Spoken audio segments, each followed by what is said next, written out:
നമസ്കാരം. ബീഹാർ രാഷ്ട്രീയത്തിൽ രാഹുൽ ഗാന്ധി പൊട്ടിച്ച അണുബോംബ് പൊട്ടാസായി മാറിയിരിക്കുകയാണോ? ബീഹാർ നിയമസഭാ തെരഞ്ഞെടുപ്പ് അടുക്കുന്ന ഈ ഘട്ടത്തിൽ രാഷ്ട്രീയ പ്രചാരണങ്ങൾ കൂടുതൽ ചൂടുപിടിക്കുകയാണ്. പതിവ് പോലെ തൊഴിലില്ലായ്മ, വിലക്കയറ്റം, കുടിയേറ്റം, ക്രമസമാധാനം തുടങ്ങിയ വിഷയങ്ങൾ തെരഞ്ഞെടുപ്പ് ചർച്ചകളിൽ നിറഞ്ഞു നിൽക്കുന്നതിനിടയിൽ ഒരു പുതിയ വിഷയം ദേശീയ ശ്രദ്ധ നേടുന്നു. കോൺഗ്രസ് നേതാവ് രാഹുൽ ഗാന്ധി ഉന്നയിച്ച വോട്ട് ചോരി അല്ലെങ്കിൽ വോട്ട് മോഷണം ആരോപണങ്ങളാണ് ഈ തെരഞ്ഞെടുപ്പിലെ പ്രധാനപ്പെട്ട ചർച്ചാ വിഷയമായി മാറുന്നത്. എന്നാൽ ഈ നീക്കം പ്രതിപക്ഷത്തിന് ഗുണകരമാകുമോ അതോ തിരിച്ചടിയാകുമോ എന്ന ചർച്ച രാഷ്ട്രീയ നിരീക്ഷകർക്കിടയിൽ സജീവമായിരിക്കുകയാണ്. പ്രത്യേക തീവ്ര പരിഷ്കരണം എന്ന വിവാദം വോട്ട് ചോരി ആരോപണങ്ങൾക്ക് അടിസ്ഥാനമായി രാഹുൽ ഗാന്ധി ഉന്നയിച്ചത് തെരഞ്ഞെടുപ്പ് കമ്മീഷൻ നടത്തുന്ന പ്രത്യേക തീവ്ര പരിഷ്കരണം, അതായത് സ്പെഷ്യൽ ഇന്റൻസീവ് റിവിഷൻ എന്ന പ്രക്രിയയാണ്. ഈ പ്രക്രിയയെ അദ്ദേഹം സ്ഥാപനവൽകൃതമായ വോട്ട് മോഷണ സംവിധാനം എന്നാണ് വിശേഷിപ്പിച്ചിരിക്കുന്നത്.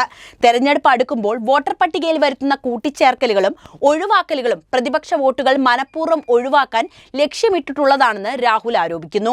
കർണാടക, മഹാരാഷ്ട്ര, ബീഹാർ, ഉത്തർപ്രദേശ് തുടങ്ങിയ സംസ്ഥാനങ്ങളിലെ വോട്ടർ പട്ടികകളിൽ വ്യാപകമായ കൃത്രിമങ്ങൾ നടന്നുവെന്നും അദ്ദേഹം ചൂണ്ടിക്കാണിച്ചു. ഈ ആരോപണങ്ങൾ ബീഹാർ രാഷ്ട്രീയത്തിൽ വലിയ കോളിളക്കങ്ങൾ സൃഷ്ടിക്കുകയും ഭരണകക്ഷിയും പ്രതിപക്ഷവും തമ്മിൽ രൂക്ഷമായ വാഗ്വാദങ്ങൾക്ക് വഴിയൊരുക്കുകയും ചെയ്തിട്ടുണ്ട്. തെരഞ്ഞെടുപ്പ് പ്രക്രിയയുടെ വിശ്വാസ്യതയെ തന്നെ ചോദ്യം ചെയ്യുന്ന ഈ നീക്കം വരും ദിവസങ്ങളിലും തെരഞ്ഞെടുപ്പ് പ്രചാരണങ്ങൾ പ്രധാന ചർച്ചാ വിഷയമായി തുടരുമെന്നാണ് വിലയിരുത്തപ്പെടുന്നത്. ബീഹാറിൽ ജനജീവിതത്തെ സാരമായി ബാധിക്കുന്ന നിരവധി പ്രശ്നങ്ങളുണ്ട്. തൊഴിലില്ലായ്മ, കുടിയേറ്റം, കുറ്റകൃത്യങ്ങൾ, വിലക്കയറ്റം, വിദ്യാഭ്യാസം, ക്രമസമാധാനം എന്നിവയെല്ലാം വോട്ടർമാരുടെ പ്രധാന ആശങ്കകൾ തന്നെയാണ്. പല സർവേകളും ഇത് ശരിവെക്കുന്നുണ്ട്. ഒരു സർവേ പ്രകാരം ബീഹാറിലെ 32% പേർക്ക് തൊഴിലില്ലായ്മയാണ് പ്രധാന പ്രശ്നം. അതേസമയം രാഹുൽ ഗാന്ധിയുടെ വോട്ട് ചോരി പ്രചാരണത്തെ പ്രധാന വിഷയമായി കാണുന്നത് വെറും 21% പേർ മാത്രമാണ്. ഈ കണക്കുകൾ ഏറെ ശ്രദ്ധേയമാണ്. ജനങ്ങൾ നേരിട്ട് അനുഭവിക്കുന്ന അടിസ്ഥാന പ്രശ്നങ്ങളിൽ നിന്ന് ശ്രദ്ധ മാറ്റി ഒരു സാങ്കേതിക വിഷയത്തിൽ മാത്രം ശ്രദ്ധ കേന്ദ്രീകരിക്കുന്നത് ഒരു രാഷ്ട്രീയ തന്ത്രം എന്ന നിലയിൽ എത്രത്തോളം വിജയിക്കുമെന്ന് ചോദ്യങ്ങൾ ഉയർത്തുന്നുണ്ട്. രാഹുൽ ഗാന്ധി മുൻപ് ആറ്റം ബോംബ് വെളിപ്പെടുത്തലിന് പിന്നാലെ ഹൈഡ്രജൻ ബോംബ് ഉടൻ പൊട്ടിത്തെറിക്കുമെന്ന് പ്രഖ്യാപിച്ചിരുന്നു. എന്നാൽ ഇതുവരെയും അത്തരമൊരു വെളിപ്പെടുത്തൽ ഉണ്ടായിട്ടില്ല. ഈ പ്രഖ്യാപനങ്ങൾ വെറും രാഷ്ട്രീയ തട്ടിപ്പുകളായി മാറുകയാണെങ്കിൽ അത് കോൺഗ്രസിന്റെയും രാഹുൽ ഗാന്ധിയുടെയും വിശ്വാസ്യതയെ തന്നെ ബാധിക്കും. രാഹുൽ ഗാന്ധിയുടെ ഈ പ്രചാരണ രീതി മഹാസഖ്യത്തിലെ പ്രധാന പങ്കാളികളെ പോലും അസ്വസ്ഥരാക്കിയിരിക്കുന്നു എന്ന റിപ്പോർട്ടുകളും പുറത്തുവരുന്നുണ്ട്. സഖ്യത്തിലെ പ്രധാന കക്ഷിയായ രാഷ്ട്രീയ ജനതാദൾ നേതാവ് തേജസ്വി യാദവ് തൊഴിലില്ലായ്മയും പ്രാദേശിക പ്രശ്നങ്ങളും കേന്ദ്രീകരിച്ചാണ് പ്രധാനമായും പ്രചാരണം നടത്തുന്നത്. എന്നാൽ രാഹുൽ ഗാന്ധി വോട്ട് ചോരി വിഷയത്തിന് അമിത പ്രാധാന്യം നൽകുന്നത് ജനങ്ങളുടെ യഥാർത്ഥ പ്രശ്നങ്ങളിൽ നിന്ന് ശ്രദ്ധ തിരിക്കുന്നുവെന്ന് സഖ്യത്തിനുള്ളിൽ തന്നെ അഭിപ്രായങ്ങൾ ഉയർന്നു കഴിഞ്ഞു. ഇത് സഖ്യത്തിന്റെ തെരഞ്ഞെടുപ്പ് തന്ത്രത്തിൽ ഭിന്നത ഉണ്ടാക്കാനുള്ള സാധ്യതയുമുണ്ട്. കോൺഗ്രസിനുള്ളിലും മുൻ നേതാക്കളിലും രാഹുലിന്റെ ഈ ആക്രമണ ശൈലിക്കെതിരെ ആശങ്കകൾ ഉയർന്നു കഴിഞ്ഞിട്ടുണ്ട്. ഇന്ത്യൻ ജനാധിപത്യത്തിന്റെ വിശ്വാസ്യതയെ തന്നെ ഈ ആരോപണങ്ങൾ ചോദ്യം ചെയ്യുമെന്നും ഇത് രാഷ്ട്രീയമായ ബ്ലഫായി മാറിയാൽ പാർട്ടിക്ക് തന്നെ ദോഷകരമാകുമെന്നും അവർ മുന്നറിയിപ്പ് നൽകുന്നു. ഹൈഡ്രജൻ ബോംബ് കോൺഗ്രസിന്റെ മുഖത്ത് തന്നെ പൊട്ടിത്തെറിക്കാൻ സാധ്യതയുണ്ടെന്ന ഭയം നേതാക്കൾക്കിടയിലും രൂപാന്തരപ്പെട്ടു തുടങ്ങി. ഒരു ദേശീയ മാധ്യമം നടത്തിയ സർവേയിൽ രാജ്യത്തെ 64% പേരും തെരഞ്ഞെടുപ്പുകൾ സ്വതന്ത്രവും നീതിപൂർണവുമാണെന്നാണ് വിശ്വസിക്കുന്നത്. തെരഞ്ഞെടുപ്പിൽ കൃത്രിമങ്ങൾ നടന്നുവെന്ന് വിശ്വസിക്കുന്നവർ വെറും 32% മാത്രമാണ്.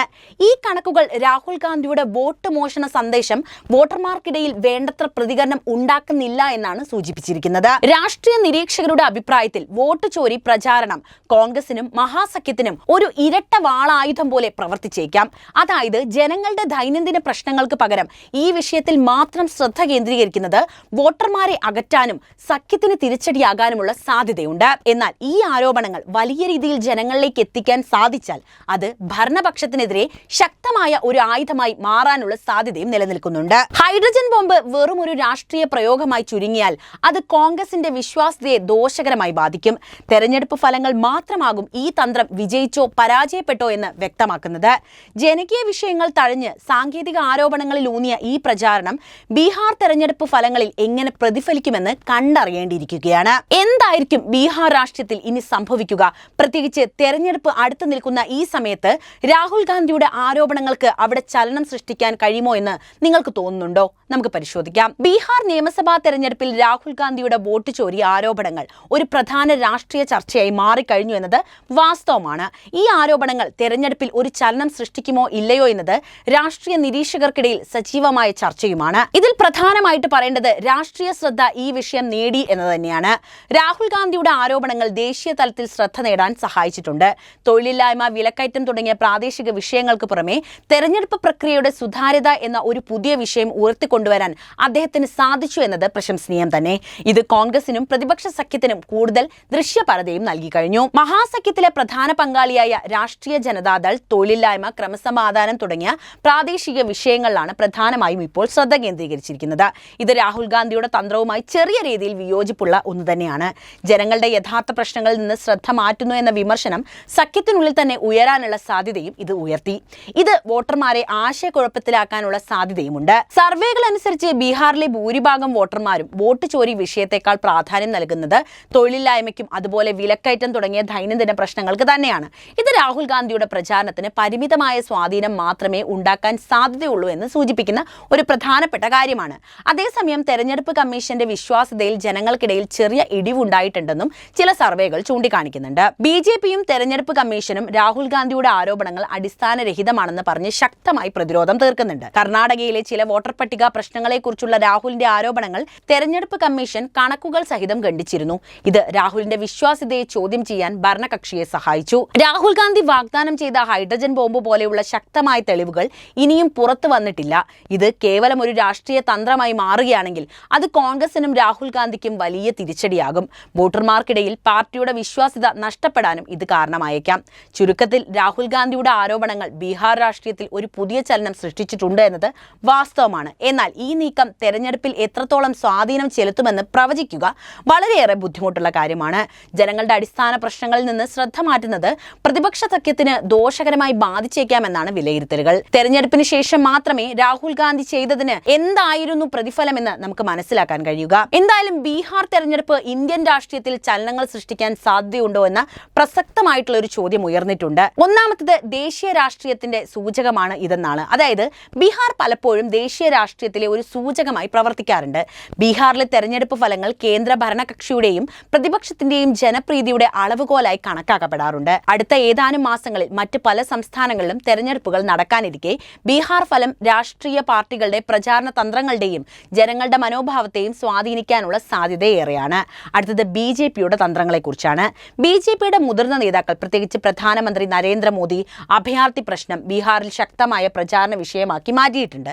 ജാതി രാഷ്ട്രീയത്തിന് വലിയ സ്വാധീനമുള്ള ഈ ബീഹാറിൽ ഈ വിഷയത്തിൽ ബിജെപി ശ്രദ്ധ കേന്ദ്രീകരിക്കുന്നത് അവരുടെ തന്ത്രങ്ങളിലെ ഒരു പ്രധാനപ്പെട്ട പുതിയ മാറ്റമാണ്. ഈ തന്ത്രം വിജയിക്കുകയാണെങ്കിൽ വോട്ടർ ബാങ്ക് ലക്ഷ്യമിട്ടിട്ടുള്ള നയങ്ങളെക്കുറിച്ചും രാജ്യത്തിന്റെ സുരക്ഷയെക്കുറിച്ചും കൂടുതൽ സംസാരിക്കാൻ മറ്റ് സംസ്ഥാനങ്ങളിലും ഇത് പ്രയോഗിക്കപ്പെടാൻ സാധ്യതയുണ്ട്. അടുത്തത് പ്രതിപക്ഷത്തിന്റെ ഐക്യത്തെക്കുറിച്ചാണ്. അതായത് പ്രതിപക്ഷമായ മഹാസഖ്യത്തിലെ നേതാക്കൾക്കിടയിൽ ചില അഭിപ്രായ വ്യത്യാസങ്ങൾ ഉണ്ടെന്ന റിപ്പോർട്ടുകൾ പറയുന്നുണ്ട്. അതായത് തൊഴിലില്ലായ്മ, വിലക്കയറ്റം പോലുള്ള പ്രാദേശിക പ്രശ്നങ്ങളിൽ ശ്രദ്ധ കേന്ദ്രീകരിക്കുന്ന തേജസ്വി യാദവും വോട്ട് മോഷണം പോലുള്ള വിഷയങ്ങൾ ഉയർത്തിക്കൊണ്ടുവരുന്ന രാഹുൽ ഗാന്ധിയും തമ്മിലുള്ള തന്ത്രപരമായ വ്യത്യാസങ്ങൾ ഏറെ ശ്രദ്ധേയമാണ്. ഈ തെരഞ്ഞെടുപ്പിൽ മഹാസഖ്യം വിജയിച്ചാൽ അത് പ്രതിപക്ഷ ഐക്യത്തിന് പുതിയ ഊർജം നൽകുന്ന ഒരു മാറ്റം തന്നെയാകും. മറിച്ചാണ് സംഭവിക്കുന്നതെങ്കിൽ വരാനിരിക്കുന്ന മറ്റ് തെരഞ്ഞെടുപ്പുകളിലും അവർക്കിത് തിരിച്ചടിയാകും. നാലാമത്തെ കാര്യം തെരഞ്ഞെടുപ്പ് പ്രക്രിയയുടെ വിശ്വാസ്യതയെ ചോദ്യം ചെയ്തു എന്നതാണ്. രാഹുൽ ഗാന്ധിയുടെ വോട്ട് ചോരി ആരോപണങ്ങൾ തെരഞ്ഞെടുപ്പ് പ്രക്രിയയുടെ വിശ്വാസ്യതയെ തന്നെ ചോദ്യം ചെയ്തു കഴിഞ്ഞു. ഈ ആരോപണങ്ങൾ ജനങ്ങൾക്കിടയിൽ എത്രത്തോളം സ്വീകരിക്കപ്പെടുന്നു എന്നതിനെ ആശ്രയിച്ചിരിക്കും ഇത് ഭാവിയിൽ ഒരു വലിയ രാഷ്ട്രീയ വിഷയമായി മാറുമോ എന്ന കാര്യം. തെരഞ്ഞെടുപ്പ് കമ്മീഷനും കോടതിയും ഈ വിഷയത്തിൽ സ്വീകരിക്കുന്ന നിലപാടുകൾക്ക് വലിയ പ്രാധാന്യവുമുണ്ട്. അഞ്ചാമത്തെ കാര്യം പുതിയ രാഷ്ട്രീയ ശക്തികളുടെ ഉയർച്ചയാണ്. ചിരാഗ് പസ്വാൻ, ഉപേന്ദ്ര കുശ്വാഹ, പ്രശാന്ത് കിഷോർ തുടങ്ങിയ യുവ നേതാക്കളുടെയും പാർട്ടികളുടെയും പ്രകടനം ഈ ഒരു തെരഞ്ഞെടുപ്പിൽ നിർണായകമാകും. അവരുടെ വിജയം ബീഹാറിനെ മാത്രമല്ല ദേശീയ രാഷ്ട്രീയത്തിലെ തന്നെ യുവജനങ്ങളുടെ മനോഭാവത്തെ പ്രതിഫലിപ്പിക്കും. ചുരുക്കത്തിൽ ബീഹാറിലെ തെരഞ്ഞെടുപ്പ് ഫലം കേവലം ഒരു സംസ്ഥാന സർക്കാരിനെ തെരഞ്ഞെടുക്കുന്നതിൽ ഒതുങ്ങി നിൽക്കുന്ന ഒന്നല്ല. അത് ദേശീയ രാഷ്ട്രീയത്തിൽ പ്രധാനപ്പെട്ട ചലനങ്ങൾ സൃഷ്ടിക്കുകയും വരും വർഷങ്ങളിലെ തെരഞ്ഞെടുപ്പ് തന്ത്രങ്ങളെയും രാഷ്ട്രീയ പ്രവണതകളെയും സ്വാധീനിക്കുകയും തന്നെ ചെയ്യും. അപ്പോൾ ബീഹാറിൽ ആര് വരുമെന്നാണ് നിങ്ങൾ കരുതുന്നത്? നിങ്ങളുടെ അഭിപ്രായം എന്തായാലും കമന്റ് ആയിട്ട് രേഖപ്പെടുത്തണേ.